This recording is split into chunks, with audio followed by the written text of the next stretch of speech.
Welcome to the Business Acumen workshop session. This PowerPoint is designed to give you an overview of what a business is and how a business works. If you have studied business studies at level 3, you may be able to move quickly through this PowerPoint. So you need to read through the slides, complete the find out tasks. There'll be a short test at the beginning of the session on this presentation content, and you also need to use this for post-training research. So business acumen is something that you acquire as you move through your career. You will already have some knowledge of what business is and how it works from your interaction with companies as a consumer, or you may have studied business studies as part of your pre-apprenticeship education. So business acumen is the acquisition of knowledge that helps business managers to make well-informed decisions that are based on business facts to ensure that the decisions that are made are going to be the most productive for the situation the business finds itself in. So there are two parts to business acumen, and we're going to have a look at the business knowledge aspect of it in this presentation. So business managers, employees, any stakeholders in the business need to understand the business model. So what are the aims of the business? What are the leadership styles? Where is the business in the life cycle? What about the people and processes?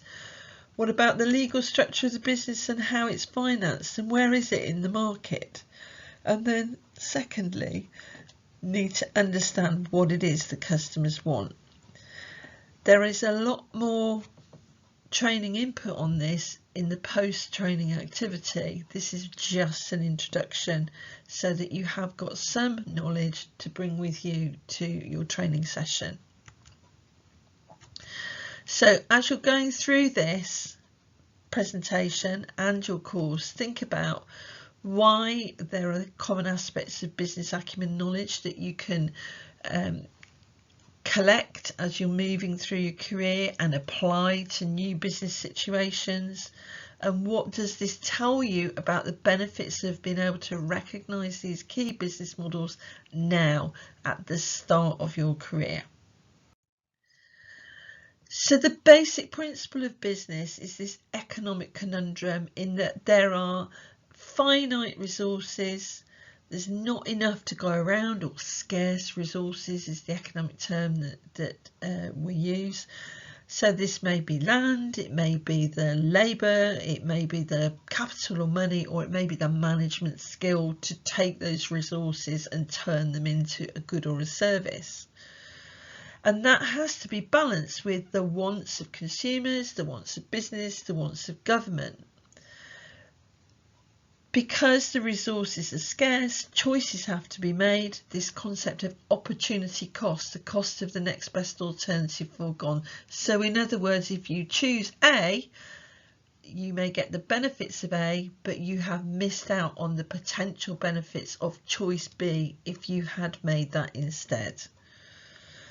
And goods are produced, they're consumed, and so the cycle goes on. And that's the essence really of how society works from an economic perspective.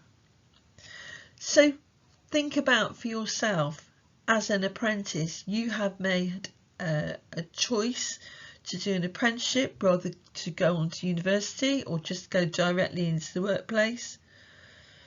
What choices are your business making? What are their opportunity costs? I mentioned these 4 factors of production, and this slide explains what those are. So have a think about the factors of production for your business, the tangible products of goods, the intangible products of service, and remember, customers can be internal as well as external. So businesses are there to transform those inputs into goods and services, and we talk about this concept of value added. So by taking raw materials, people, if you're thinking about services, and applying some sort of process or transformation, you can turn those into outputs. So have a think about your inputs and outputs for your own business. So businesses have to make decisions on where they stand, what market segments they're intending to target, how they're going to position themselves in relation to other businesses and to other factors in the external environment, and how they are going to target those chosen people of their market to sell their goods and services to. And there's a number of factors that influence this economic growth, both of us as a country, as an economic entity, and from a business perspective. So many of these factors are external and it's difficult for business to control those. However, some factors are internal and business can, to a greater extent, control what happens with these resources. So business needs to consider the level of influence of each aspect of this in order to make the best decisions. So we're going to have a quick look at internal factors first. Now, SWOT analysis is something that we looked at in workshop 1. So if you've been to workshop 1, you'll be familiar with that. This is a very common market analysis model or business analysis model. We used it for you as an individual, so it's a great model to actually assess what is happening in a situation. So we're looking at the internal relationships between a business and its internal environment, and then we're going to have a look at the external. So what are the strengths of the business, what are the weaknesses of the business, what are the external opportunities, maybe new markets, new products, gaps in the market, and what are the threats? That may be competition, it may be external shocks such as COVID. So internal influences, these strengths and weaknesses, thinking about how a business can best address those weaknesses internally and build on those strengths. So if we have a look at our internal influences, we can categorise this into areas such as business mission, vision and aims, and that can be based on the original founder of the company. It may be about employee values, it may be about the different ownership of a business. That can affect the type of aims that are organised. We can think about the corporate objectives and strategic decisions, and Drucker, a famous management theorist, came up with 8 areas of focus, and this really sums up most businesses. So where is the business in the market? What's the perception of innovation? How willing is the business to take a risk? How much finance does a business have, or physical resource? That could be plant, it could be land, it could be machinery. What about the human capital in a business, the knowledge capital, the skills? How productive is a business? What's the perspective on social responsibility? Is that key to the business essence, or is it something that the business just pays lip service to? And what's the focus on profit? Is the business looking for short term, or is it looking for long term overall success? So if we look at a business like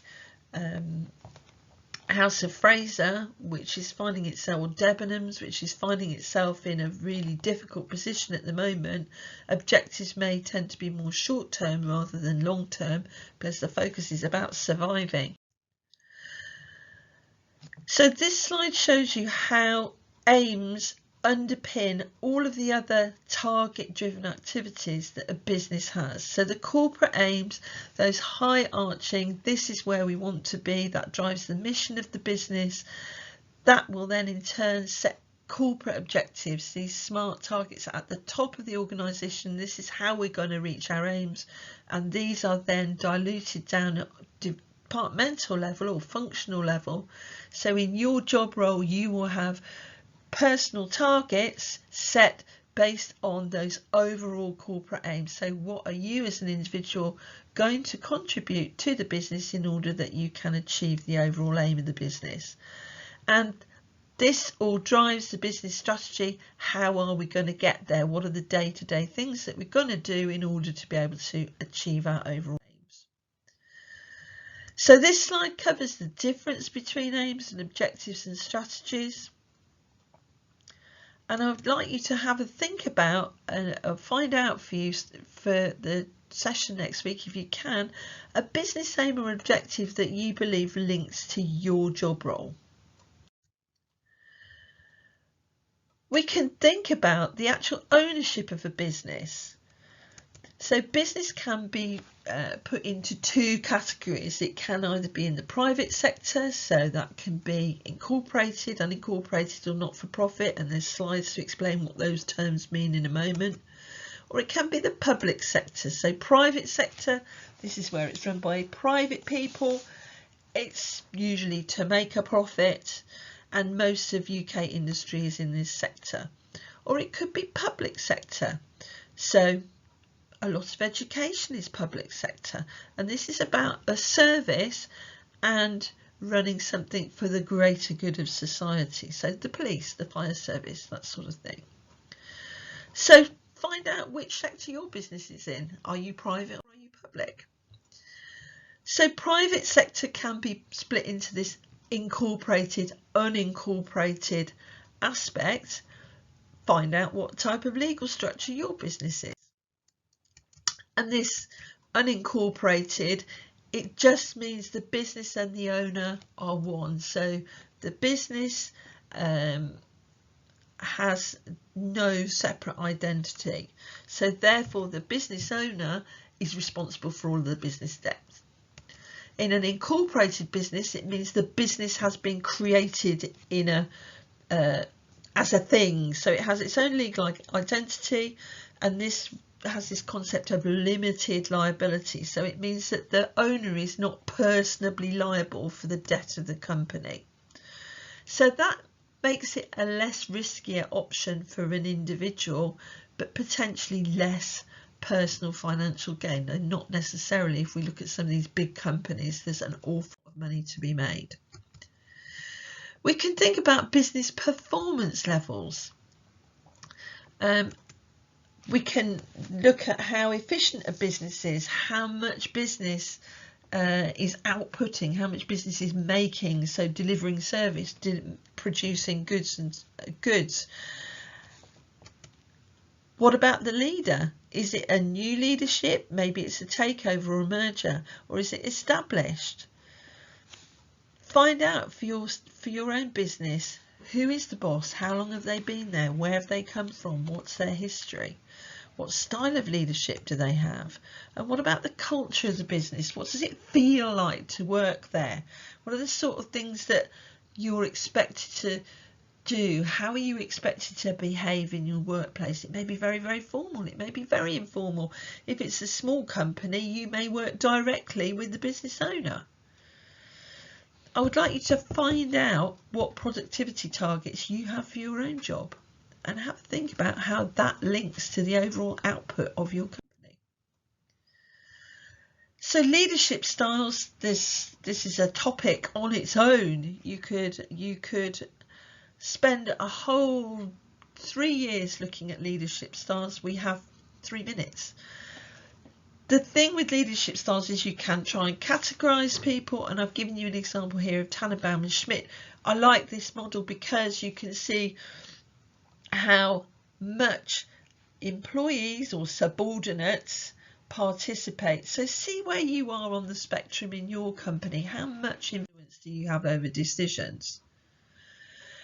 And the thing with leadership styles is people behave differently in different situations. For yourself as a future leader, it's good at this point of your career to find out how you work best.